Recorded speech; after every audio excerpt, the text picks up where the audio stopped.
Hey guys, welcome back in new video. Guys कैसे हैं आप सब? आई होप आप सब ठीक होंगे। गाइस मेरा नाम है सारुद्दीन खान और आप देख रहे हैं अपना यूट्यूब चैनल फार्मेसी वाला। कोई भी सपना साकार करने के लिए सबसे जरूरी है सही कोच का होना। चुनिए फार्मेसी वाला को और करे अपने B pharm and D pharm का सपना साकार। Download the app now.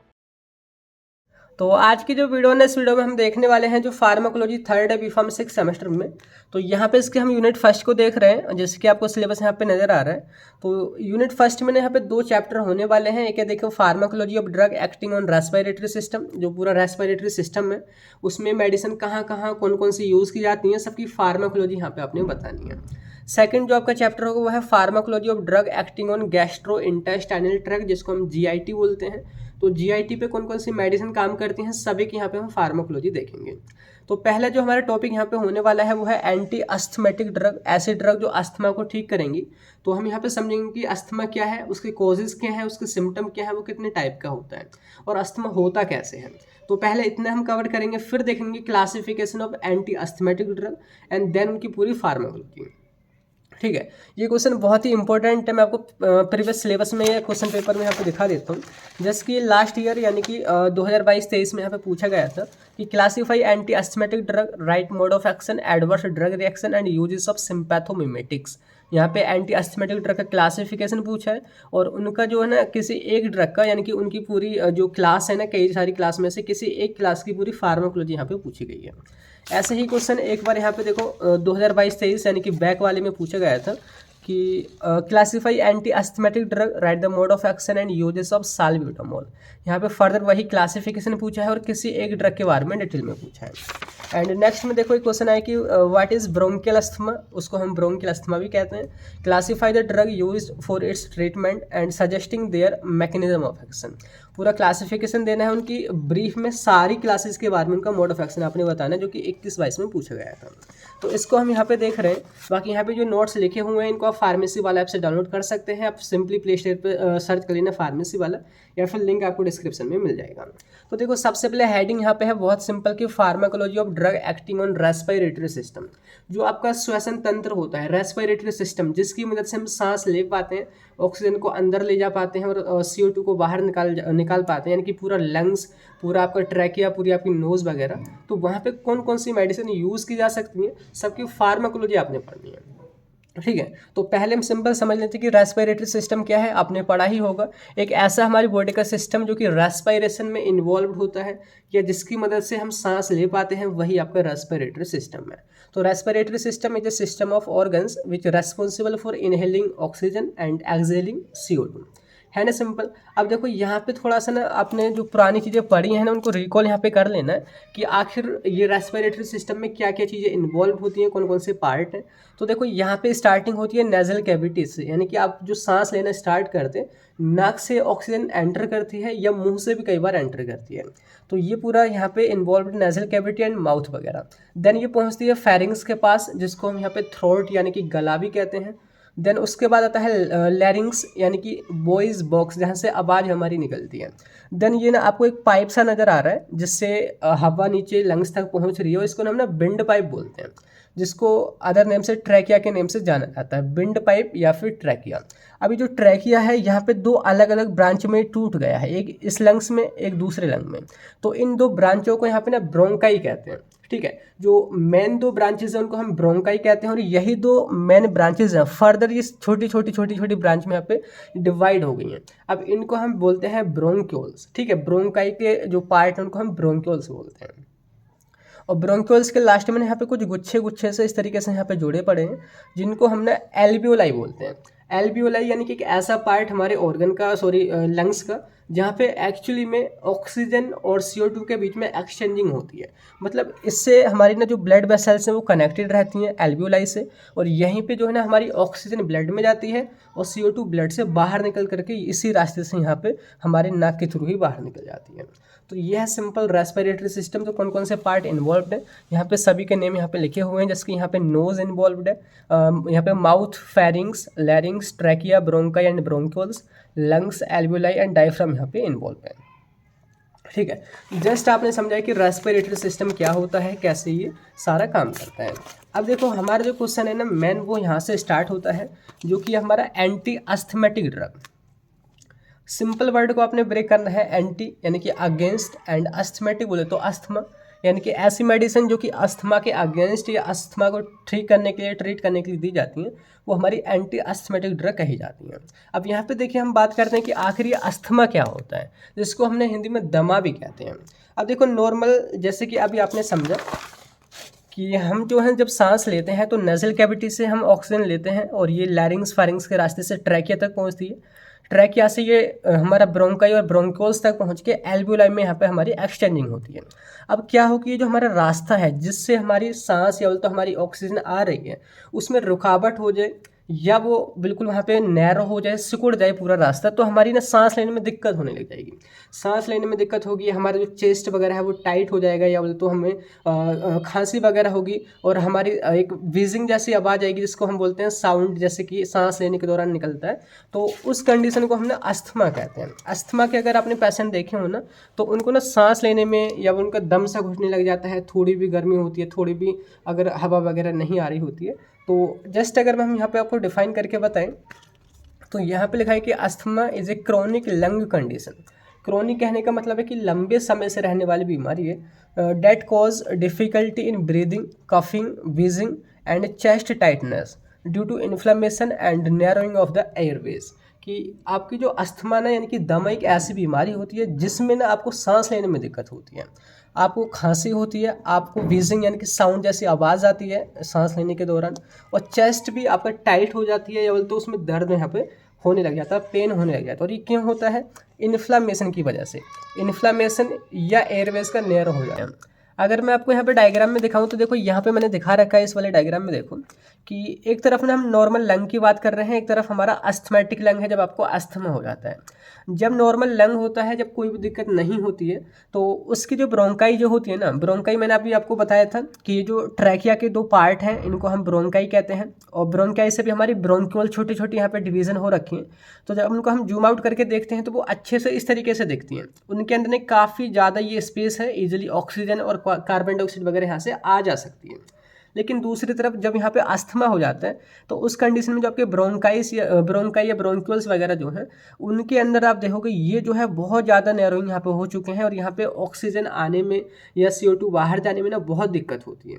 और इसी को हम बोलते हैं, ये कब होता है? जब ये पूरा इन्फ्लामेशन हो जाती है, यहाँ पे पूरी सूजन वगैरह हो जाती है, या फिर यहाँ पे बहुत ज़्यादा म्यूकस का सीक्रेशन हो जाता है। ठीक है, और इसी कंडीशन को हम बोलते हैं अस्थमा, यानी कि सांस लेने में हमें दिक्कत होती है, हमारे चेस्ट में पेन होता है, हमें खांसी वगैरह होती है, और हमारा दम से यहाँ पे घुटने लग जाता है। तो अब आपको समझ आए कि क्या है अस्थमा। अस्थमा एक हमारी क्रॉनिक लंग डिसीज़ है जिसमें क्या होता है, हमें सांस लेने में दिक्कत होती है, या हमको खांसी वगैरह आती है, या आपके चेस्ट में यहाँ पे दर्द होता है। और ये क्यों होता है?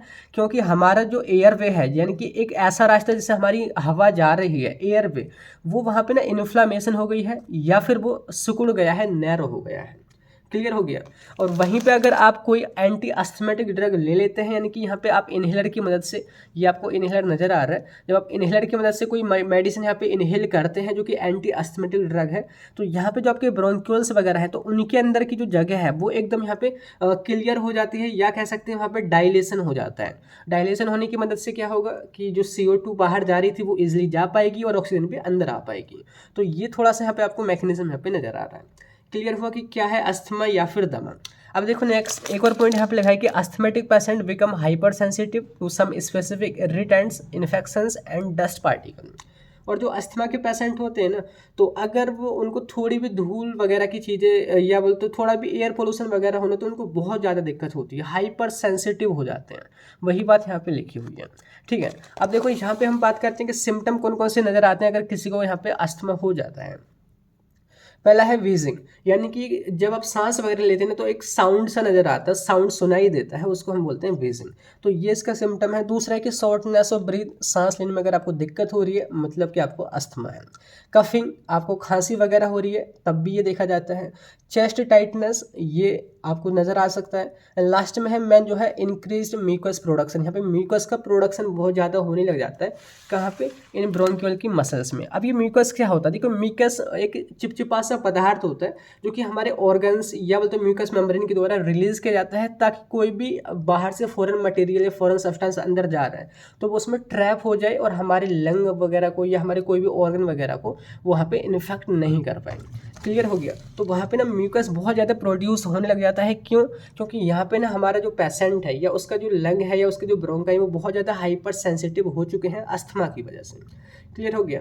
अब यहाँ पे हम बात करते हैं अस्थमा किन किन वजह से हो जाता है। पहला है अगर आपको कोई रेस्पिरेटरी इन्फेक्शन हो जाए, जैसे कि फ्लू वगैरह हो जाए या कोल्ड वगैरह हो जाए, तब भी आपको यहाँ पे अस्थमा हो सकता है। दूसरा है किसी एलर्जन की वजह से या एलर्जिक कोई आपका फैक्टर है उसकी वजह से, जैसे कि डस्ट हुआ, पोलेन हुआ, मोल्ड स्पोर्स हुए उसकी वजह से। नेक्स्ट आपका इरिटेंट्स, जैसे कि टबाकू वगैरह आप खाते हैं, स्मोकिंग वगैरह करते हैं, या फिर एयर पोल्यूशन बहुत ज़्यादा है आपके सिटी में तो उसकी वजह से यहाँ पे ये हो सकता है। नेक्स्ट है कि एक्सरसाइज, जब कोई बंदा एक्सरसाइज करता है ना तो सांस लेना ये बोल तो उसकी सांसें तेज हो जाती हैं, तो कई बार ना उसके दौरान भी यहाँ पे ना अस्थमा देखा जाता है, उसको हम ना एक्सरसाइज इंड्यूस अस्थमा कहते हैं। नेक्स्ट है जेनेटिक फैक्टर की वजह से भी ये होता है। लास्ट में है इमोशनल फैक्टर, जैसे कि अगर आपको स्ट्रेस है, एंजाइटी वगैरह है, तो अगर आपको थोड़ी बहुत दिक्कत होती है ना अगर सांस लेने में, तो अगर आप किसी इमोशनल कंडीशन में है, स्ट्रेस वगैरह है, आपको एंजाइटी वगैरह है, तो वो कंडीशन और ज़्यादा ना बेकार बोर्स हो जाती है। तो ये हो गया यहाँ पे कॉजेज क्या किसके? अस्थमा के। अब बात करते हैं कि अस्थमा ना यहाँ पे 4-5 टाइप का होता है। तो पहला देखिए एलर्जिक अस्थमा। एलर्जिक अस्थमा यानी कि जो एलर्जन की वजह से होता है, किसी ऐसे फैक्टर यानी कि जो एलर्जी कॉज करते हैं उनकी वजह से होता है। तो लिखा है कि this asthma triggered by allergen like pollen की वजह से, डस्ट पार्टिकल की वजह से, पेट डेंडर की वजह से, तो ये अस्थमा आपको हो जाता है। सेकेंड है नॉन एलर्जिक, यानी कि जो अदर किसी फैक्टर यानी कि एलर्जन के अलावा कोई दूसरा फैक्टर है, जैसे कि आपका कोल्ड एयर हुआ, कोल्ड एयर हुई, या रेस्पिरेटरी इन्फेक्शन यानी कि कोल्ड या फ्लू वगैरह हो गया स्ट्रेस की वजह से, एक्सरसाइज की वजह से, तो ये आपका नॉन एलर्जिक अस्थमा कहा जाता है। ये एलर्जी की वजह से, एलर्जन की वजह से होता है, ये नॉन एलर्जन की वजह से होता है। नेक्स्ट यहाँ पे देखिए वो आपका एक्सरसाइज इंड्यूस अस्थमा। मैंने आपको बोला ना कि जब आप एक्सरसाइज करते हैं उसके दौरान ना बहुत ज़्यादा ऑक्सीजन आपको चाहिए होती है, तो उसके दौरान भी जो है एक अस्थमा या बोले तो सांस लेने में दिक्कत होती है, तो उसको हम एक्सरसाइज इंड्यूस अस्थमा बोलते हैं। तो लिखा है कि सिम्टम्स आर ट्रिगर्ड और बॉड्स बाई फिजिकल एक्टिविटी। नेक्स्ट आपका ऑक्यूपेशनल अस्थमा। ऑक्यूपेशनल बोले तो ऑक्यूपेशन, आप जो काम कर रहे हैं, अगर आप काम किसी ऐसी कंपनी में कर रहे हैं जहाँ पे किसी केमिकल वगैरह को बना रहे हैं, या वहाँ पे फ्यूमिगेशन या तो गैस वगैरह वहाँ पे निकल रही हैं, या कोई और डस्ट पार्टिकल वगैरह वहाँ पे निकल रहा है, तो उसकी वजह से जो अस्थमा हो रहा है उसको हम यहाँ पे ऑक्यूपेशनल अस्थमा बोलते हैं। तो लिखा है कि इट कॉज्ड बाई इरिटेंट्स या allergens in the work place such as chemicals, fumes और डस्ट। नेक्स्ट है चाइल्डहुड अस्थमा। ये बचपन से ही होता है, ड्यूरिंग द चाइल्डहुड, ये आपको नजर आ जाता है। ठीक है, तो ये आपका यहाँ पे अभी आपने क्या देखा है कि अस्थमा क्या है, एंटी अस्थमेटिक ड्रग क्या है, सारा सिम्टम, कॉजेज और टाइप वगैरह हमने यहाँ पे आपको बता दिया है। अब यहाँ पे देखिए हम बात करते हैं कि आखिरी अस्थमा होता कैसे है, यानी कि पूरी पैथोफिजियोलॉजी अगर हम समझ गए, यानी कि अगर आपको ये समझ आ गया कि बीमारी किस वजह से हो रही है, तो आप उसको ठीक भी कर सकते हैं उस वजह को दूर करके। तो सिंपल देखो यहाँ पे समझते हैं, बहुत ही इंटरेस्टिंग है। लिखा है कि पैथोफिजियोलॉजी ऑफ अस्थमा या हाउ अस्थमा ऑकर्स। तो यहाँ पे देखिए स्टार्टिंग होती है किसी भी एलर्जन या एंटीजन से। सपोज करो जस्ट एग्जांपल के तौर पे आपने यहाँ पे टबाकू की स्मोकिंग की, ठीक है, आपने सिगरेट वगैरह पी, या आप किसी ऐसे इलाके में हैं जहाँ पे बहुत ज़्यादा पोल्यूशन है या डस्ट पार्टिकल है या आपके एलर्जन वगैरह हैं, तो एलर्जन या कोई भी एंटीजन जिसको हम नेम दे सकते हैं, वो आपकी नोज़ के थ्रू एंटर करता है, नाक के थ्रू या कई बार माउथ के थ्रू भी जा सकता है, और वो जो है लंग्स तक पहुँचता है। ठीक है, अब लंग्स में क्या है, वहाँ पे ब्रोंकाई है या ब्रोंक्यूल्स है या एल्वियोलाई वगैरह है। अब जैसे ही ये आपका एंटीजन है, यानी कि फॉरेन पार्टिकल है, कोई बाहर से आया पार्टिकल है, यानी कि एक एंटीजन है, तो आपकी बॉडी का ना इम्यून सिस्टम एक्टिवेट हो जाता है। इम्यून सिस्टम आप जानते ही होंगे, यानी कि जहाँ पे एंटीबॉडी वगैरह बनने लग जाती हैं, आपकी WBC यहाँ पे एक्टिव हो जाती हैं। तो यहाँ पे क्या होता है, जैसे ही कोई एंटीजन अंदर आता है तो एक एंटीबॉडी का नाम ध्यान रखना है, वो है IgE एंटीबॉडी। ये जो एंटीबॉडी है ये मास्ट सेल से जाके बाइंड हो जाती है। मास्ट सेल एक टाइप की ना WBC होती है जो कि बहुत बड़ा रोल निभाती है किसमें, डिफेंस सिस्टम में या तो इम्यून सिस्टम में। तो जैसे ही IgE एंटीबॉडी इस मास्ट सेल से जाके बाइंड होती है तो मास्ट सेल यहाँ पे एक्टिवेट हो जाती हैं, और इन एंटीबॉडी से आपका एंटीजन जो है वो आकर के अटैच हो जाता है। अब यहाँ पे एंटीजन और एंटीबॉडी इन दोनों में ना इंटरेक्शन होता है, और जब वो आपस में लड़ेंगे या एंटीबॉडी एंटीजन इंटरेक्ट करेंगे तो इस मास्ट सेल में जो भी केमिकल भरे होते हैं ना वो बाहर निकल जाते हैं, या कहें तो मास्ट सेल यहाँ पे फट जाती है, जिसको हम बोलते हैं डीग्रेन्युलेशन ऑफ मास्ट सेल।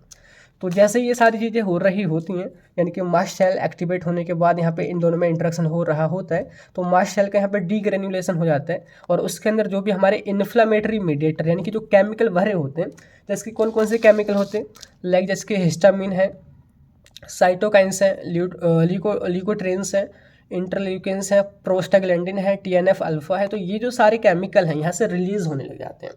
ये यहाँ पे सिंपल लिखा है कि हमारे इन्फ्लामेटरी मीडिएटर होते हैं, यानी कि ये इन्फ्लामेशन में एक रोल निभाते हैं, उनके बीच में ये काम करते हैं।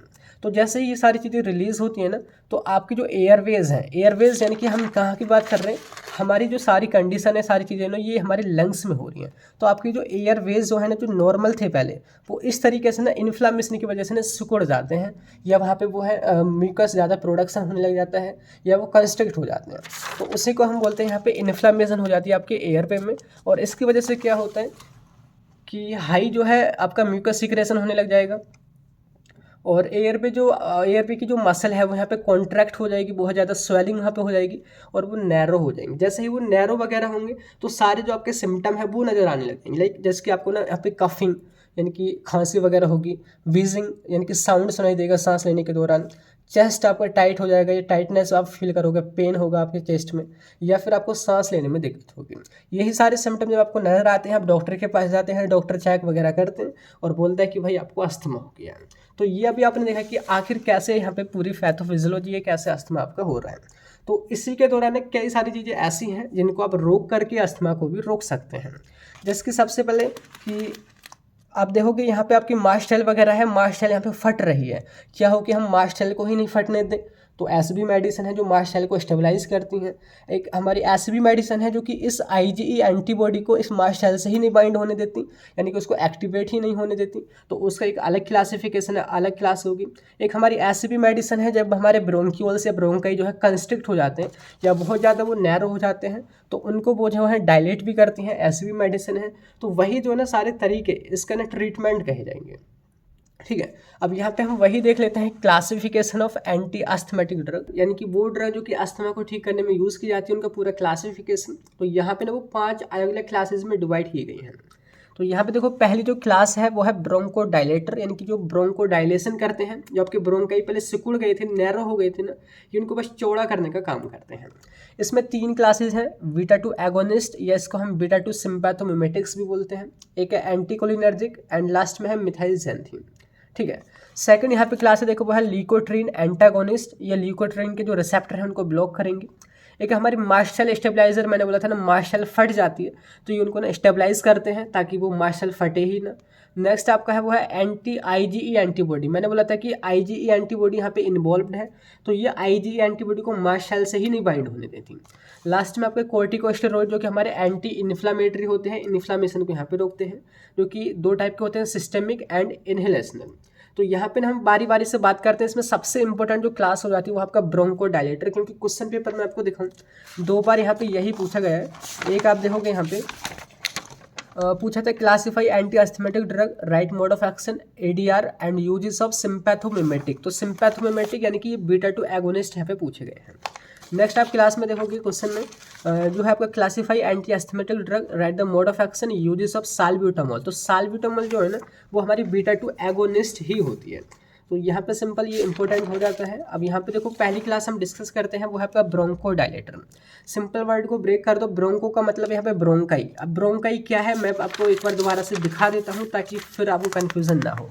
हम ब्रोंकाई या ब्रोंक्यूल्स इनकी बात कर रहे हैं, और जो पहले इस तरीके से सिकुड़ गए ना अस्थमा में, जस्ट हमको इसको ऐसे रिवर्स करना है ताकि ये हमारी कंडीशन ठीक हो जाए, ठीक है। इन्हीं मेडिसिन का यही काम होने वाला है। तो ये क्या करते हैं, ब्रोंकाई जो होती है, ब्रोंकाई और डायलेटर यहाँ पे वर्ड जोड़ा है डायलेशन से, यानी कि ये ब्रोंकाई जो होती है उनको ना डायलेट कर देते हैं, चौड़ा कर देते हैं, ताकि जो सांस लेने में दिक्कत हो रही थी, ऑक्सीजन को आने जाने में दिक्कत हो रही थी, वो यहाँ पे ना ठीक हो जाए। तो यहाँ पे है कि bronchodilators are those drug which relax और dilates the muscle of bronchi और airways and make breathe easier. हो गया यहाँ पे सिंपल। तो फर्दर ये जो है ना 3 क्लासेस में डिवाइड की गई थी, बीटा 2 एगोनिस्ट या जिनको हम सिम्पैथोमिमेटिक्स भी बोल रहे हैं, बहुत ही इंपॉर्टेंट है क्लास। एक है मिथाइलजैंथीन जिसको हमने पीडीई इनहिबिटर भी बोलते हैं, एक हमारा एंजाइम है, ये आपका एंजाइम हो जाता है यहाँ पे फॉस्फोडाइस्टीरेज एंजाइम, तो ये उसको इनहिबिट करके काम करते हैं। तीसरा आपका एंटीकोलिन है। तो यहाँ पे देखिए बात करते हैं जो हमारा पहला है, देखिए वो है बीटा 2 एगोनिस्ट जिसको हम यहाँ पे बीटा 2 सिम्पैथोमिमेटिक भी बोलते हैं।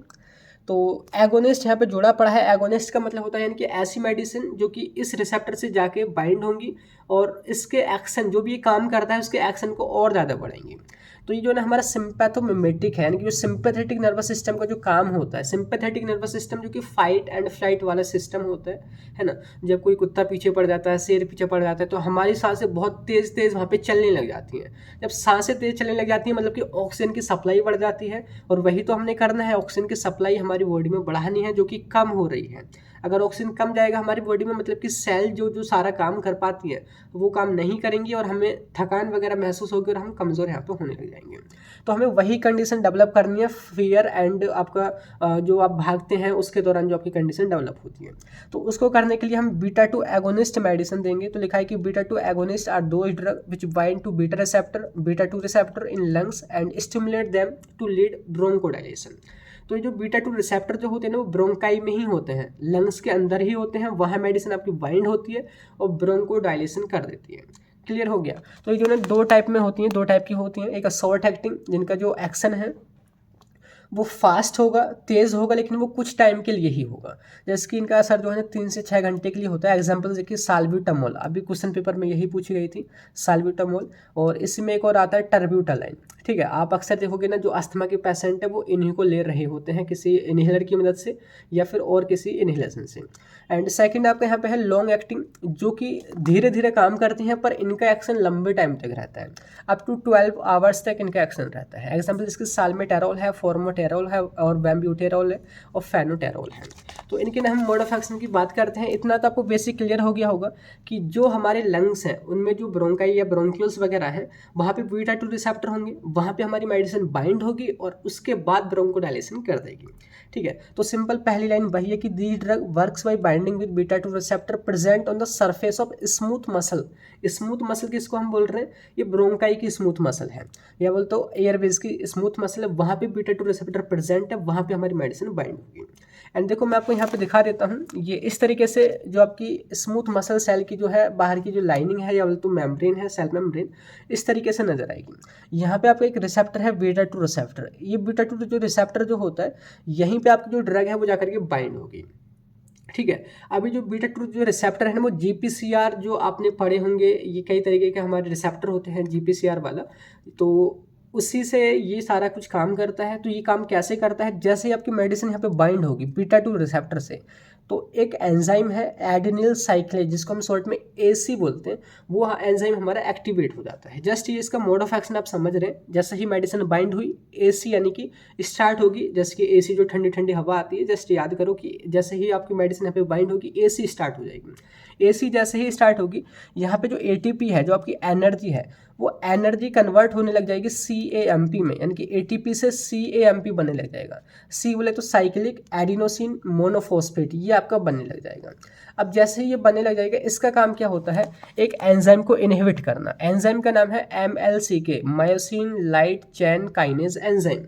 अब ये जो एंजाइम है ना इसका बहुत इंपॉर्टेंट रोल होता है किसी भी कॉन्ट्रैक्शन में, या कहें तो ब्रोंको कॉन्स्ट्रिक्शन कराना हो या मसल कॉन्ट्रैक्शन कराना हो या फिर कहीं भी। जैसे कि अगर आपने 5th सेमेस्टर में जब हार्ट से रिलेटेड चीज़ें पढ़ी होंगी तो आपने ना एक्टिन और मायोसिन पढ़ा होगा। एक्टिन मायोसिन ये जो है जो रेगुलेट किए जाते हैं, एक्टिन मायोसिन जो कि आपका कॉन्ट्रैक्शन कराते हैं, कॉन्ट्रैक्शन, तो ये इसी एंजाइम के द्वारा रेगुलेट किए जाते हैं। अगर MLCK एंजाइम अच्छा काम करता है या तो उसका एफिकेसी बड़ी होती है तो वहाँ पे आपको कॉन्ट्रैक्शन होता है।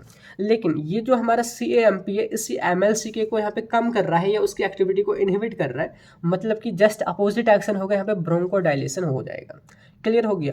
तो अभी आपने सिंपल क्या समझा है कि जैसे ही आपकी मेडिसिन यहाँ पे लिखा है कि आफ्टर बाइंडिंग, जैसे ही बाइंडिंग होगी उसके बाद जो है ना आपका एडिनिल साइक्लेज एक एंजाइम एक्टिवेट हो जाएगा जो कि ATP को CAMP में कन्वर्ट करता है। और CAMP का डायरेक्टली काम होता है MLCA को इनहिबिट करना, जो एक ऐसा एंजाइम है जो कि यहाँ पे ब्रोंको कंस्ट्रिक्शन करा रहा होता है, और जस्ट जैसे ही वो इनहिबिट होगा मतलब कि यहाँ पे ब्रोंको डायलेशन हो जाएगा। सिंपल सा कॉन्सेप्ट है, बिल्कुल भी रटना नहीं है। क्लियर हो गया। वही चीज़ आप यहाँ पे देख सकते हैं, वो अच्छे से आप देख लो, ये लिखा हुआ है, ठीक है। अब देखो हम यहाँ पे इसके ना फार्माकोकाइनेटिक देखते हैं, क्योंकि हमने ना पूरी फार्माकोलॉजी कवर करनी है। तो फार्माकोकाइनेटिक यानी कि यहाँ पे एब्जॉर्प्शन कैसे होता है, मेटाबॉलिज्म कैसे होता है, एक्सक्रीशन कैसे होता है, वो आपने बताना होता है। तो इसको अपना इनहेलेशन की मदद से लेते हैं। कोई भी आपका इनहेलर होता है, मीटर डोज इनहेलर या नॉर्मल इनहेलर, उसकी मदद से हम लेते हैं, तो तब ये एब्जॉर्ब होती है डायरेक्टली आपके लंग्स में और लंग्स तक पहुँचती है ईजिली। मेटाबोलाइज होती है लिवर के द्वारा, एक्सक्रेट होती है किडनी के द्वारा। यहाँ पे अगर हम हाफ लाइफ की बात करें, तो शॉर्ट एक्टिंग जो ड्रग आपने देखी थी इसकी साल्ब्यूटामोल और ट्राबिटालाइन, उनका जो हाफ लाइफ है 3 घंटे से 6 घंटे तक होता है। जो लॉन्ग एक्टिंग जो होती है सॉल्मेटारोल वगैरह, उनका 5 से 10 आवर्स से इनका हाफ लाइफ होती है। अब यूज़ की बात करें तो देखो सिंपल सा है कि अस्थमा को ठीक करने में यूज़ होंगी, और ब्रोंको स्पाज्म, ब्रोंको बोले तो वही ब्रोंकाई, स्पाज्म बोले तो वहाँ पे थोड़ा वो नैरो हो जाना या वो वहाँ पे उनका सिकुड़ जाना, वो स्पाज्म कहा जाता है। तो ये उसको ठीक करते हैं। COPD को भी ये ठीक करते हैं। COPD एक आपका ना नेक्स्ट एक टॉपिक होने वाला है, ये आपका हो जाएगा क्रॉनिक ऑब्स्ट्रक्टिव पल्मोनरी डिसीज। ये भी हमारे ना हार्ट से रेस्पिरेटरी सिस्टम से ही रिलेटेड होती है एक बीमारी, तो ये उसको भी ठीक करती है मेडिसिन, और ये ब्लड वेसल्स को डायलेट करने का काम करती है। तो 3 इसके यूज़ हो गए। बाकी ADR आपने बता देने से हेडेक वगैरह की प्रॉब्लम देखी जा सकती है। टैकीकार्डिया, थोड़ी हार्ट रेट आपकी बढ़ सकती है, नॉर्मल सी बात है। जब कुत्ता पीछे भागता है तो सांस तो बढ़ता ही है, सांस लेने की आपकी एफिकेसी या फ्रीक्वेंसी बढ़ती है, साथ ही साथ आपकी ना हार्ट रेट बहुत तेज़ हो जाती है। तो जस्ट वही ध्यान रखो कि आप सिंपैथोमिमेटिक एक्शन यहाँ पे मतलब कि स्टार्ट कर रहे हैं, या वही कंडीशन यहाँ पे आप डेवलप कर रहे हैं। नेक्स्ट आपका कि माउथ आपका ड्राई हो जाएगा, थोड़ी टेंशन होगी, थोड़ा आपका जो पोटेशियम का लेवल थोड़ा कम हो जाएगा, और यहाँ पे ग्लूकोज का लेवल बढ़ जाएगा। जस्ट आप वही कंडीशन समझ के चलो कि कुत्ता आपके पीछे भाग रहा है, आपको थोड़ा सिर में दर्द होगा, आपके हार्ट रेट बढ़ जाएंगी, आपका मुंह भी सूख जाएगा भागते भागते, थोड़ा टेंशन होगा, और पोटेशियम का लेवल यहाँ पे कम हो जाएगा, और यहाँ पे ना आपकी ग्लूकोज की खपत बढ़ जाएगी, ग्लूकोज का लेवल यहाँ पे बढ़ जाएगा। तो सिंपल समझ आए ADR क्या होगा इसके। अब बात करते हैं सेकेंड जो क्लास है वो है मिथाइल जैंथीन। जो ये जो नेम आया ना मिथाइल जैंथीन, मिथाइल यानी कि मिथाइल ग्रुप, जैंथीन एक आपकी केमिकल एक कंपाउंड है, स्ट्रक्चर है, जो कि नॉर्मली प्यूरिन, उनमें प्यूरिन जो रिंग होती है ना, प्यूरिन जो आपने पढ़ी होगी अगर, तो ये उससे डेराइव होते हैं। तो methyl xanthine are purine derived alkaloid, जो कि नेचुरली प्रेजेंट होते हैं कॉफ़ी में, टी में, चॉकलेट में। तो अगर आप चॉकलेट, कॉफ़ी वगैरह या फिर ये टी वगैरह किसी अस्थमा के पेशेंट को देते हैं ना, तो उनको बहुत ज़्यादा राहत मिलती है। इसका रीज़न यही है कि यहाँ पे मिथाइल जैंथीन प्रेजेंट होते हैं। मिथाइल जैंथीन के एग्जांपल इसके थियोफाइलिन है, अमीनोफाइलिन है, डॉक्सोफाइलिन है, हाइड्रोक्सी इथाइल थियोफाइलिन है, और कैफीन है। कैफीन भी यहाँ पे मिथाइल जैंथीन का ही एग्जाम्पल है। क्लियर हुआ। अब ये मिथाइल जैंथीन काम कैसे करते हैं, जस्ट मैं आपको ना पुरानी चीज़ दिखा देता हूँ। अभी हमने देखा था कि यहाँ पे जब भी हमारा बीटा 2 रिसेप्टर जो एक्टिवेट हो जाता या ड्रग यहाँ पे अपनी बाइंड होती थी, तो AC स्टार्ट होती थी, यानी कि एड्रिनल साइक्लेज एंजाइम स्टार्ट होता था, और वो ATP को ना CAMP में कन्वर्ट करता था। लेकिन यहाँ पे मैंने ये चीज़ नहीं बताई कि आगे क्या होता है कि CAMP जो है ना, एक एंजाइम यानी कि फर्दर एक और एंजाइम यहाँ पे काम करता है, PDE यानी कि फॉस्फोडाइस्टरेज एंजाइम। CAMP इस एंजाइम की मदद से ना AMP में यानी कि एडिनोसिन मोनोफॉस्फेट में कन्वर्ट किया जा रहा होता है, जो कि हमारे लिए कुछ भी ज़रूरी नहीं है। मतलब कि हमको तो CAMP ज़्यादा चाहिए ना, जितने ज़्यादा CAMP होंगे उतना ही ज़्यादा ये हमारा एंजाइम इनहिबिट होगा। लेकिन यहाँ पे फालतू में बीच में एक एंजाइम अपना यहाँ पे रोल निभा रहा होता है, जो कि बिल्कुल हमको नहीं चाहिए। तो हमने इसी को इनहिबिट करना है कि भाई हमें तेरी ज़रूरत नहीं है, हमको तो CAMP ही चाहिए, तो इसको हमने यहाँ पे ब्लॉक कर देना है। वही आपकी मिथाइल जैंथीन काम करती है। तो मिथाइल जैंथीन का काम क्या होगा, सिंपल लिखना है कि the drug works by blocking phosphodiesterase enzyme यानी कि PDE enzyme, which is responsible for degradation, जो कि डिग्रेडेशन कर रहा है, किसका कर रहा है, CAMP का, साइक्लिक एडिनोसिन मोनोफॉस्फेट का, किसमें, AMP में। अब जैसे ही AMP ज़्यादा हो जाएगा यानी कि CAMP जब कम होने लग जाएगा, तो आपकी जो दिक्कत है और ज़्यादा बढ़ने लग जाएगी। लेकिन हमको ऐसा नहीं करना। अगर हम इस एंजाइम को ब्लॉक कर दें या इस एंजाइम को इनहिबिट कर दें, तो CAMP का लेवल बढ़ने लग जाएगा, आपका जो MLCK है वो यहाँ पे इनहिबिट हो जाएगा, और आपका यहाँ पे ब्रोंको डायलेशन हो जाएगा। क्लियर होगी यहाँ पे आपको पूरा फार्माकोलॉजी इसकी या मोड ऑफ एक्शन। बात करते हैं काइनेटिक की, तो इसको आप ना ओरली भी ले सकते हैं, इनहेलेशन के थ्रू भी ले सकते हैं, IV रूट से भी ले सकते हैं।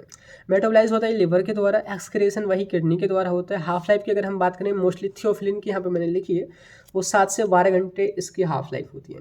यूज़ वही है, अस्थमा में यूज़ होगा, COPD में भी यूज़ होता है, और इन्फेंट एपनोइया, इन्फेंट यानी कि बच्चे जो जस्ट पैदा ही होते हैं उनको हम इन्फेंट बोलते हैं, और एपनोइया का मतलब कि कई बार ना वो सांस बिल्कुल कुछ टाइम के लिए ना सांस लेना बंद कर देते हैं, यानी कि टेम्पररी स्टॉप इन ब्रीदिंग, उसी को हम बोलते हैं एपनोइया। तो उस कंडीशन में भी इसका हम यूज़ करते हैं।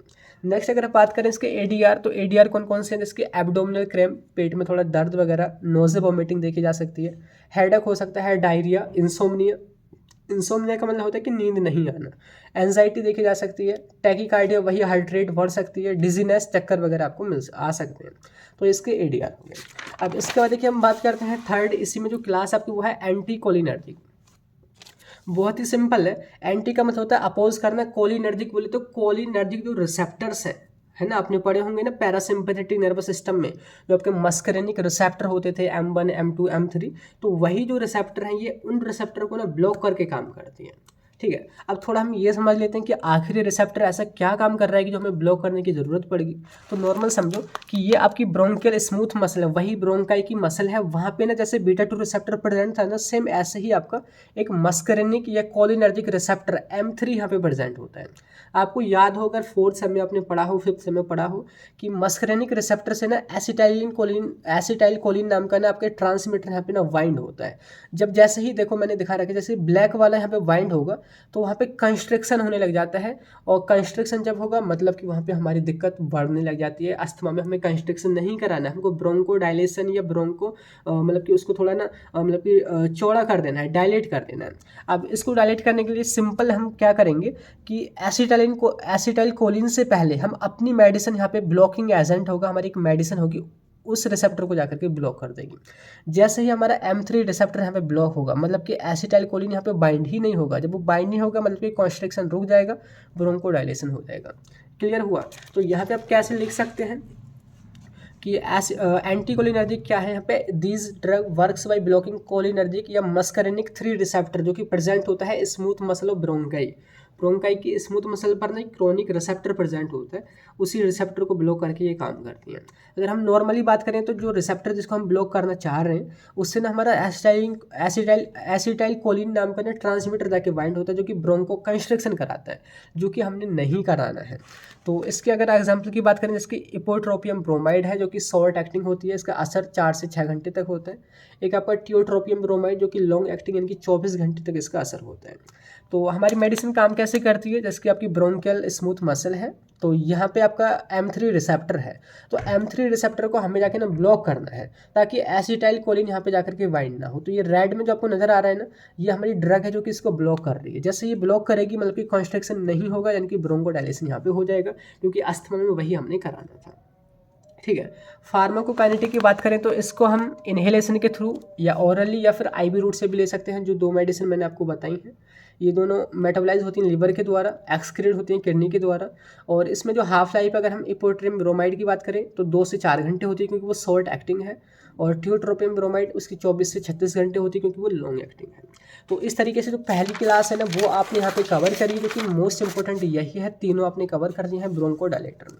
अब बात करते हैं सेकंड आपका है लिकोट्रीन एंटागोनिस्ट। लिकोट्रीन एंटागोनिस्ट का मतलब कि एक ऐसी ड्रग, जैसे कि मैं आपको पहले दिखा दूँ कि लिकोट्रीन जो है एक हमारा ऐसा केमिकल था जो कि इस मास्ट सेल से यहाँ पर रिलीज हो रहा था। देखो यहाँ पे लिकोट्रीन भी आपको नजर आ रहा है। लिकोट्रीन जो किस लिए रेस्पॉन्सिबल है, इन्फ्लामेशन ये कराता है लिकोट्रीन। क्या हो कि लिकोट्रीन को हम उसके रिसेप्टर से ही नहीं बाइंड होने दें, तो वही यहाँ पे मेडिसिन जो काम करेंगी वो हमारी लिकोट्रीन एंटागोनिस्ट कही जाएंगी। तो पहले तो हेडिंग डाल देनी है, अगर अभी नहीं समझ आया तो मैंने यहाँ पे उसका मतलब लिख रखा है कि लिकोट्रीन क्या है। Leukotriene it is a lipid mediator, एक लिपिड होता है नेचर में जो कि प्रोड्यूस किया जाता है मास्ट सेल के द्वारा। ठीक है, दिखा दिया मैंने कैसे प्रोड्यूस होता है वहाँ पे, जो कि इन्वॉल्व होता है ब्रोंको कंस्ट्रिक्शन में, म्यूकस प्रोडक्शन में या इन्फ्लामेशन में, जो कि सारी जो चीज़ें अस्थमा में हो रही थी ये इसके वजह से भी होती हैं। क्या हो कि लिकोट्रीन वो हम उसके रिसेप्टर से ही नहीं बाइंड होने दें। जब वो रिसेप्टर से बाइंड नहीं होगा मतलब कि ना तो इन्फ्लामेशन होगी, ना ब्रोंको कंस्ट्रिक्शन होगा, ना म्यूकस ज़्यादा प्रोड्यूस होगा। तो वही जो मेडिसिन ऐसा काम करती हैं उसके जो रिसेप्टर को ब्लॉक करती हैं वही लिकोट्रीन एंटागोनिस्ट कही जाती हैं। तो leukotriene antagonist are those drug which give their action by inhibiting leukotrienes receptor. Example इसकी मोन्टेल्यूकास्ट और जैफरल्यूकास्ट आपने देखे होंगे। कई बार नहीं खुजली वगैरह में भी दिए जाते हैं, ईचिंग वगैरह हो जाती है, कई बार रिएक्शन कर जाती है मेडिसिन, तब भी ये दी जाती है। क्योंकि लिकोट्रिन का काम यहाँ पे इन्फ्लामेशन कराना है या बोले तो इरिटेशन कराना है पूरी आपकी बॉडी में, ठीक है। हिस्टामिन वगैरह सारा प्रोड्यूस होता है। तो अगर बात करें मोड ऑफ एक्शन, तो पहले हम थोड़ा सा ये समझ लेते हैं कि आखिर आपका लिकोट्रिन बन रहा है कैसे, वो बन रहा है, ठीक है। तो नॉर्मली देखो सेल मेम्ब्रेन है, सेल मेम्ब्रेन ये किसकी है यहाँ पे, वही ब्रोंकाई की जो मसल है ना, उसकी मसल की या उसकी सेल मेम्ब्रेन की हम बात कर रहे हैं। तो फॉस्फोलिपिड की मिलकर बनी होती है ये। वहाँ पे ना वही एरिकिडोनिक एसिड पाथवे स्टार्ट हो रहा है, जो कि आपने 5th या 4th सेम में पढ़ा होगा कि कैसे हमारी पेन किलर काम करती थी, प्रोस्टाग्लैंडिन वगैरह बनता था। तो वहीं से आपका ना यहाँ पे लिकोट्रिन भी बन रहा था। तो सेल मेम्ब्रेन जो होती है आपकी वो फॉस्फोलिपिड की मिलकर बनी होती है। तो फॉस्फोलिपिड को एक एंजाइम यानी कि फॉस्फोलाइपेज A2 वो ब्रेक कर देता है या कन्वर्ट कर देता है एरिकिडोनिक एसिड में। अब एरिकिडोनिक एसिड को एरिकिडोनिक एसिड पे 2 एंजाइम काम करते हैं। एक होता है कॉक्स यानी कि साइक्लोऑक्सीजनेज जो कि प्रोस्टाग्लैंडिन बनाता है, एक होता है लॉक्स यानी कि लिपोऑक्सीजनेज जो कि हमारा लिकोट्रिन बनाता है। तो हम लिकोट्रिन पे फोकस कर रहे हैं। तो एरिकिडोनिक एसिड को एक एंजाइम 5-लॉक्स नाम का लिकोट्रिन में कन्वर्ट कर देता है। अब लिकोट्रिन अगर अपने रिसेप्टर से जाके वाइंड हो जाता है, देखो ये जो है इसका रिसेप्टर है ब्लैक में, जिसको हम बोलते हैं सिस्टीन-L-T1 रिसेप्टर या लिकोट्रिन T1 रिसेप्टर। तो अगर लिकोट्रिन अपने रिसेप्टर से जाके वाइंड हो जाता है तो ये क्या करता है, ब्रोंको कंस्ट्रक्शन कर देता है, म्यूकस की सिक्रेशन को बढ़ा देता है और ब्रोंकोडायलेशन को ये रोक देता है। तो नॉर्मली ये ऐसे काम करता है। लेकिन हमें ऐसी मेडिसिन चाहिए जो कि इसी रिसेप्टर को ब्लॉक कर दें। तो यहाँ पे देखो रेड में हमने दिखा रखा है कि ड्रग ब्लॉक्ड द रिसेप्टर, यानी कि जो हमारी ड्रग है, एग्जाम्पल इसकी मोन्टेल्यूकास्ट है, जैफिल्यूकास्ट है, जब हम इसको देते हैं तो यही ब्रोंकाई मसल में जो रिसेप्टर जो प्रेजेंट होता है ये उसको जाके ब्लॉक कर देती है। जैसे ये ब्लॉक होगा मतलब कि ना तो ब्रोंको कंस्ट्रक्शन होगा, ना ही म्यूकस यहाँ पे सीक्रेट होगा और आपका यहाँ पे क्या होगा, ब्रोंकोडायलेशन यहाँ पे ये हो जाएगा। तो यही तो हमने करा ना। तो सिंपल यहाँ पे आप पढ़ के देखो, लिखा है कि leukotriene antagonist works by blocking cysteinyl leukotriene type 1 receptor, जो कि कहाँ प्रेजेंट होता है, upper and lower airways smooth muscle, जो कि स्मूथ मसल जो होती है हमारे लंग्स की या एयरवेज की, तो वहाँ पे प्रेजेंट होता है, ठीक है। तो इस तरीके से आप इसको दिखा सकते हैं। जैसे ही ये बंद हुआ मतलब कि सारी कहानी जो हो रही थी वो यहाँ पे रुक जाएगी। अब इसके हम फार्माकोकाइनेटिक यहाँ पे देख लेते हैं। तो इसको ना हम ओरली ले सकते हैं, ये एब्जॉर्ब हो जाता है ओरली, जैफिल्यूकास्ट या मोन्टेल्यूकास्ट वगैरह ये लिवर के द्वारा मेटाबोलाइज होती है। एक्सक्रीट जो होती है ना ये हमारी किडनी के द्वारा होती है। अगर हम दोनों की हाफ लाइफ देखें तो मोन्टेल्यूकास्ट की 3 से 6 घंटा होती है, जैफिल्यूकास्ट की 8 से 12 घंटा होती है। यूज़ वही, ये ज़्यादा सीरियस अस्थमा में नहीं लिया जाता, जस्ट जैसे कि थोड़ा बहुत सांस लेने में दिक्कत हो रही है, माइल्ड टू मॉडरेट आपका अस्थमा है, तो तब ये यूज़ किया जाता है। मैंने बोला था कि एलर्जी में भी यूज़ किया जाता है, कोई भी रिएक्शन वगैरह हो जाती है तो राइनाइटिस सूजन वगैरह हो जाती है तो तब भी लिया जाता है। एंड एक्सरसाइज की वजह से जो अस्थमा हो रहा था ना उसको भी ठीक करता है। ADR की बात करें तो जैफिल्यूकास्ट बहुत ज़्यादा सेफ मेडिसिन है, बहुत ही कम इनके साइड इफेक्ट हैं। इसकी थोड़ी थकान देखी जा सकती है, आपके सर में दर्द हो सकता है, एब्डोमिनल पेन या नोज वॉमिटिंग देखी जा सकती है। तो ये हमारी होगी लिकोट्रिन एंटागोनिस्ट। अब हम बात करते हैं नेक्स्ट जो आपकी क्लास है यहाँ पे, वो है कोर्टिकोस्टेरॉइड। ये हमारी स्टीरोइडल ड्रग होती हैं जिनका मेन काम जो होता है वो इन्फ्लामेशन को कम करना होता है। ये हमारे ना ब्रोंकाई को डायलेट नहीं करते बल्कि जो इन्फ्लामेशन हो रही होती है ना उस इन्फ्लामेशन को कम करते हैं। तो थोड़ा अब आपने ये भी समझ लेना होगा कि आखिर इन्फ्लामेशन कैसे होती है। अगर मैं आपको थोड़ा याद दिलाऊं, जो लिकोट्रिन था, लिकोट्रिन अभी जस्ट हमने पढ़ा था, वो भी इन्फ्लामेशन कर रहा था। प्रोस्टाग्लैंडिन जो बनता है जिसकी वजह से हमको दर्द भी होता है या फीवर वगैरह भी हो जाता है, उसकी वजह से भी इन्फ्लामेशन होती है। तो उनके बनने को ही अगर हम रोक दें, जो कि किससे बनते हैं, एरिकिडोनिक एसिड पाथवे से, है ना, अभी जो जस्ट आपने देखा था, तो वहीं पे मेडिसिन काम करेंगे। तो लिखा है corticosteroid are used in asthma to reduce airway inflammation and control symptom. They are not bronchodilator, वो ब्रोंकोडायलेटर नहीं है बल्कि इनका काम केवल इन्फ्लेमेशन को कम करना है, थोड़ी राहत देना है जो भी सिम्टम नजर आ रहे हैं अस्थमा के। तो लिखा है कि they are 2 types of corticosteroid. यहाँ पे 2 टाइप की आपकी मेडिसिन होती हैं। पहला है इनहेल्ड, जिनको आप इनहेलेशन के थ्रू लेते हैं और ये काफ़ी ज़्यादा हाईली इफेक्टिव होती हैं। लॉन्ग टर्म अगर आप कंट्रोल कर रहे हैं, लंबे टाइम तक अस्थमा को ठीक करने की कोशिश कर रहे हैं, तो वहाँ पे बहुत ज़्यादा इफेक्टिव होती है। एग्जाम्पल जिसके बैक्लोमिथाजोन है, ब्यूटेसोनाइड है, फ्लूटिकाजोन है, मोमेटाजोन है। नेक्स्ट आपकी वो है ओरल या सिस्टमिक, इनको आप ओरली लेते हैं और ये सिस्टमिक सर्कुलेशन में पहुंचती है। तो ये जो है शॉर्ट टर्म के लिए यूज़ की जाती है, अगर शॉर्ट टर्म में थोड़ा बहुत अस्थमा की दिक्कत है तब ये यूज़ की जाती है। एग्जाम्पल हाइड्रोकोर्टिजोन है, प्रेडनिसोलोन है और प्रेडनिसोन है मिथाइल प्रेडनिसोलोन है। तो इसके एग्जाम्पल है। इनका जो यूज़ है ना वही आपका जो ये आपको स्टेरॉइड सारी नज़र आ रही है मेडिसिन, कई बार इन्फ्लामेशन हो जाती है, सूजन भी हो जाती है, तो उसको भी कम करने में हम यूज़ करते हैं। तो बात करते हैं आखिर मोड ऑफ एक्शन की कैसे ये काम करेंगे। हमने बोला कि ये इन्फ्लामेशन को कम करके काम करेंगे। अब पहले हम ये भी समझ लेते हैं कि आखिर इन्फ्लामेशन होती कैसे है। देखो नॉर्मली क्या होता है, ये आपकी सेल मेम्ब्रेन है, सेल मेम्ब्रेन जो कि फॉस्फोलिपिड से मिलकर बनी होती है, उसको एक एंजाइम फॉस्फोलाइपेज A2 कन्वर्ट कर देता है एरिकिडोनिक एसिड, जो आपका एक केमिकल है मेन, उसमें कन्वर्ट कर देता है। एरिकिडोनिक एसिड पे यहाँ पे दो एंजाइम काम करते हैं, कॉक्स यानी कि साइक्लोऑक्सीजनेज एंड लॉक्स यानी कि लाइपोऑक्सीजनेज। कॉक्स से आपका प्रोस्टाग्लैंडिन बनता है, थ्रोम्बोक्सिन बनता है, लॉक्स से आपका ल्यूकोट्रिन बनते हैं, कुछ प्रोटीन्स वगैरह बनती हैं जिनका काम होता है इन्फ्लेमेशन। तो इन्फ्लेमेशन किन की वजह से हो रही है, ल्यूकोट्रिन की वजह से, प्रोस्टाग्लैंडिन की वजह से, मेन यहाँ पे इनकी वजह से हो रही है। क्या हो कि हम यहाँ पे एरिकिडोनिक एसिड को ही नहीं बनने दें तो सारी कहानी हमारी रुक जाएगी, और हमारी इन्फ्लेमेशन रुकते ही हमारा अस्थमा भी यहाँ पे थोड़ा कंट्रोल हो जाएगा। तो यहाँ पे जो काम करते हैं कोर्टिकोस्टेरॉइड वो मेडिसिन कैसे काम करती है, तो यहाँ पे देखो स्टार्टिंग अगर हम मोड ऑफ एक्शन की बात करें तो यहाँ से होती है कि जो आपकी ड्रग है यानी कि कोर्टिकोस्टेरॉइड वो अपने रिसेप्टर से जाके बाइंड होगी। सबसे पहले जैसे ही वो अपने रिसेप्टर से जाके बाइंड होगी तो वो एक नाम की एक प्रोटीन है लिपोकोर्टिन नाम की, लिपोकोर्टिन नाम की प्रोटीन को ये सिंथेसाइज करेगी। अभी जो प्रोटीन यहाँ पे बनी है ये बीच में जो एंजाइम था फॉस्फोलाइपेज A2 जो कि मेन एंजाइम था, जो कि यहाँ पे फॉस्फोलिपिड को एरिकिडोनिक एसिड में कन्वर्ट कर रहा था, इसको जाके ये ब्लॉक कर देती है, इनहिबिट कर देती हैं। अगर ये एंजाइम ही काम नहीं करेगा, मतलब कि फॉस्फोलिपिड एरिकिडोनिक एसिड में कन्वर्ट नहीं होगा, जब एरिकिडोनिक एसिड ही नहीं बनेगा मतलब कि ना तो लॉक्स बनेगा ना ही कॉक्स यहाँ पे काम करेगा, और आपकी इन्फ्लामेशन और अस्थमा वगैरह सारी चीज़ यहाँ पर रुक जाएगी।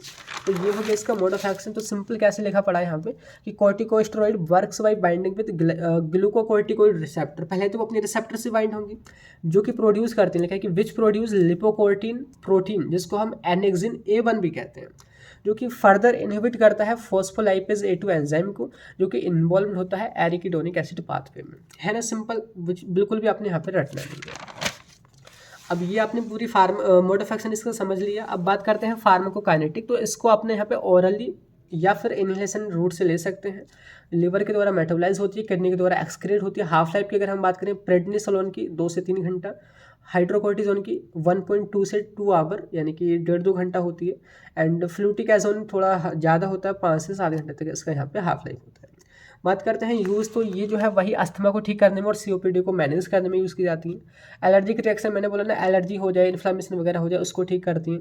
और कुछ हमारी इन्फ्लामेटरी कंडीशन जैसे कि रियोमेटॉइड आर्थराइटिस, जो जोड़ों में दर्द होता है, सूजन आ जाती है, तो उसको ठीक करती हैं। इन्फ्लामेटरी बाउल डिसीज, बाउल जो आपकी आंत वगैरह उनमें सूजन आ जाती है, तो उसको भी ये कम करती है। तो ये हो गया इसकी यूज़। अगर हम ADR की बात करें तो हेडेक आपको देखा जा सकता है, स्टोमक अपसेट यानी कि स्टोमक में थोड़ी दिक्कत, वोमिटिंग, एंजाइटी, इंसोम्निया, या आपके चेहरे पर ना एक्ने यानी कि पिंपल भी देखे जा सकते हैं, थोड़ा डिप्रेशन या डिजीनेस वगैरह यहाँ पे हो सकता है।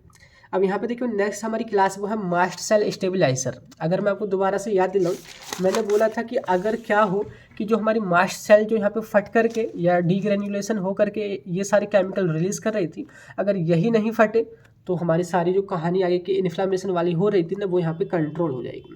तो ये जो मास्ट सेल स्टेबलाइजर ना ऐसी मेडिसिन है जो कि इस मास्ट सेल को ना चारों तरफ से ना कवर कर लेती है, या इसको स्टेबल करने के लिए इसको ना प्रोटेक्ट करती है। जब ये प्रोटेक्ट हो जाएगी मतलब कि नहीं फट पाएगी। तो यहाँ पे लिखा है कि these are those drug which stop degradation of mast cells and prevent inflammation in airway. जब उनका डिग्रेन्युलेशन या डिग्रेडेशन नहीं होगा मास्ट सेल का, मतलब कि इन्फ्लामेशन भी रुक जाएगी, क्योंकि कोई भी केमिकल वहाँ से रिलीज नहीं होगा। इसका एग्जांपल इसकी क्रोमोलिन सोडियम है, नीडोक्रोमी सोडियम है, कीटोटिफेन, फ्यूमेरेट है। ये 3 आपकी मेडिसिन है यहाँ पे मास्ट सेल स्टेबलाइज। एंड इसके बाद देखिए बात करते हैं mode of action of mast cell. तो सिंपल यहाँ पे लिखा है जैसे कि मैंने अभी आपको बोला कि mast cell stabilizer works by preventing degranulation of mast cell. ये जो हमारी मेडिसिन है ना, ये मास्ट सेल को चारों तरफ से घेर करके ऐसे कवर कर लेते हैं कि इसका डीग्रेन्युलेशन नहीं होने देती। जब वो डीग्रेन्युलेशन नहीं करेगी या उसका ब्रेकडाउन नहीं होगा तो हिस्टामिन, ल्यूकोट्रिन, साइटोकाइन जैसे जो सारे केमिकल जो रिलीज हो रहे थे वो भी यहाँ पे रिलीज नहीं होंगे, जिनकी वजह से इन्फ्लामेशन हो रही थी। तो सिंपल देखो, ये मास्ट सेल है जो कि ब्लैक कलर में है, जिससे हमारी एंटीबॉडी आकर के बाइंड होती है और एंटीजन जो इंटरेक्ट करते हैं तो मास्ट सेल को यहाँ पे फाड़ देते हैं या वो फट जाती है। तो उसकी वजह से ही हमारा सारी चीज़ें रिलीज़ हो रही थी। लेकिन यहाँ पे ना हमारी एक ड्रग जो है ना इसको चारों तरफ से कवर करके या इसको प्रोटेक्ट करती है और इसके डीग्रेनुलेशन को रोक देती है। जब वो यहाँ पे ब्रेक नहीं होती है मास्ट सेल, तो मतलब सारे के सारे इन्फ्लामेटरी मीडिएटर हिस्टामिन, ल्यूकोट्रीन या साइटोकाइंस वगैरह रिलीज़ नहीं होते हैं, मतलब कि इन्फ्लामेशन यहाँ पे रुक जाती है। सिंपल से इसका यहाँ पे मैकेनिज्म होती है। अब यहाँ पे देखो हम बात करते हैं इसके यूज़ की, तो ये जो है ब्रोंकियल अस्थमा, नॉर्मल जो आपका अस्थमा है उसमें, और एक्सरसाइज इंड्यूस अस्थमा जो होता है उसको ठीक करने में यूज़ की जाती है। एलर्जिक राइनाइटिस में भी यूज़ की जाती है। ये आपकी जो आंखों वगैरह पे कई बार सूजन वगैरह आ जाती है, कंजक्टिवाइटिस, उसको भी ये ठीक करती है, एलर्जी वगैरह को। अब बात करते हैं एडीआर, तो इसका ब्रोंकोस्पाज्म, ब्रोंकियोज में स्पाज्म भी देखा जा सकता है इसकी वजह से। थ्रोट में इरिटेशन हो सकती है, थोड़े रेसेस आपकी स्किन पे दिखाई दे सकते हैं। डिजीनेस, चक्कर वगैरह, हेडेक या कफ वगैरह यहाँ पे हो सकती है। लास्ट में अगर आपकी क्लास है वो है एंटी आईजीई एंटीबॉडी। आपने यहाँ पे पढ़ा होगा, जैसे मैंने कि पैथोफिजियोलॉजी समझाई थी कि जैसे ही इम्यून सिस्टम एक्टिवेट होता था, यानी कि हमारी आईजीई एंटीबॉडी रिलीज होती थी या बनती थी, और वो मास्ट सेल से जाकर के बाइंड होती थी, तब जाके मास्ट सेल हमारी एक्टिवेट होती थी। क्या हो कि हम आईजीई एंटीबॉडी को इन मास्ट सेल से जाकर के बाइंड ही ना होने दें, मतलब कि ना तो मास्ट सेल एक्टिवेट होगी, ना ही फर्दर की सारी प्रोसेस स्टार्ट होंगी। तो हम आईजीई एंटीबॉडी का किसी मेडिसिन के साथ में कॉम्प्लेक्स बनवा देते हैं। तो ये जो आईजीई एंटीबॉडी है वो यहाँ तक पहुँच ही नहीं पाती मास्ट सेल तक, वो उन्हीं के साथ कॉम्प्लेक्स बना के रुक जाती हैं, और वही कहा जाता है एंटी आईजीई एंटीबॉडी। एंटी बोले तो अगेंस्ट, एंड आईजीई बोले तो आईजीई एंटीबॉडी के अगेंस्ट। तो लिखा है कि दीज आर मोनोक्लोनल एंटीबॉडी। तो देखो ये जो हमारी मेडिसिन है ना, जो ये काम करती है वो हमारी ना मोनोक्लोनल एंटीबॉडी होती है। मोनोक्लोनल का मतलब है वो एक ही क्लोन से, यस बोले तो मोनो का मतलब सिंगल, यानी कि एक ही क्लोन से या एक ही सेल को बार बार डिवाइड कर करके वो हमारी एंटीबॉडी यहाँ पे बनाई गई है। लिखा है कि ये जो हमारी मोनोक्लोनल एंटीबॉडी, यानी कि जो हमारी मेडिसिन है जो कि कॉम्प्लेक्स बनाती है आईजीई एंटीबॉडी के साथ में, वही तो हमने कॉम्प्लेक्स बनाना था ताकि वो मास्ट सेल से जाके बाइंड ना हो। लिखा है कि ताकि वो यहाँ पे अटैचमेंट उनका रुक जाए मास्ट सेल से। एग्जाम्पल इसके ओमेलिजुमैब है और लेगिलिजुमैब है। तो ये जो हमारी मेडिसिन है ये हमारी मोनोक्लोनल एंटीबॉडी है जो कि कॉम्प्लेक्स बना लेती हैं आईजीई एंटीबॉडी से। ठीक है। मोड ऑफ एक्शन जैसे अभी मैंने बार बार बोला है कि ये जो हमारी ड्रग है monoclonal antibody works by binding with IgE antibody. IgE antibody से जैसे वो बाइंड होंगी, ये ब्लड स्ट्रीम में यानी कि ब्लड में ही जाके बाइंड हो जाती है। जब वो आपकी मास्ट सेल तक नहीं पहुंचेंगी, मतलब कि मास्ट सेल एक्टिवेट नहीं होगी, लिखा है कि सो मास्ट सेल नॉट एक्टिवेटेड। जब मास्ट सेल एक्टिवेट नहीं होंगी मतलब कि इन्फ्लामेशन की सारी प्रोसेस यहाँ पर हो जाएगी। वही तो हमने कराना था अस्थमा में, तो इस तरीके से आपका ठीक हो जाता है। यूज़ की बात करते हैं तो एलर्जिक अस्थमा में यूज़ किया जाता है, जो एलर्जन से होता था, डस्ट पार्टिकल या पोलन वगैरह से। ये आपका क्रोनिक आइडियोपैथिक यूर्टिकेरिया, यूर्टिकेरिया का मतलब होता है हाइप्स हो जाना या आपकी स्किन पे थोड़ा रेड रेड गोले हो जाना या खुजली हो जाना या रेडनेस हो जाना, वो यूर्टिकेरिया बोला जाता है। एंड आइडियोपैथी का मतलब होता है अननोन रीजन की वजह से हो जाना, तो ये उस कंडीशन में भी यूज़ की जाती है। इसके एडीआर की बात करते हैं, हेडेक, सर दर्द हो सकता है, चक्कर आ सकते हैं। साइनोसाइटिस, जो आपका साइनस जो होता है ना नाक के आसपास के एरिया, वहाँ पे सूजन आ जाना, पेन हो जाना, फैटिक, थकान वगैरह। एनाफाइलेक्सिस यानी कि एलर्जिक रिएक्शन हो जाना। तो इस तरीके से हमारा पूरा चैप्टर यहाँ पे टॉपिक कंप्लीट होता है। एंटी अस्थमेटिक ड्रग हमने इस वीडियो में पूरा कवर कर लिया है, पूरी फार्माकोलॉजी क्लासिफिकेशन हमने यहाँ पे कवर करा है। नेक्स्ट वीडियो में हम देखेंगे सीओपीडी के बारे में, और इस तरीके से इसको हम नेक्स्ट वीडियो में कवर कर लेंगे। तो मिलते हैं नेक्स्ट उसी वीडियो में, तब तक के लिए bye bye, thank you, have a nice day.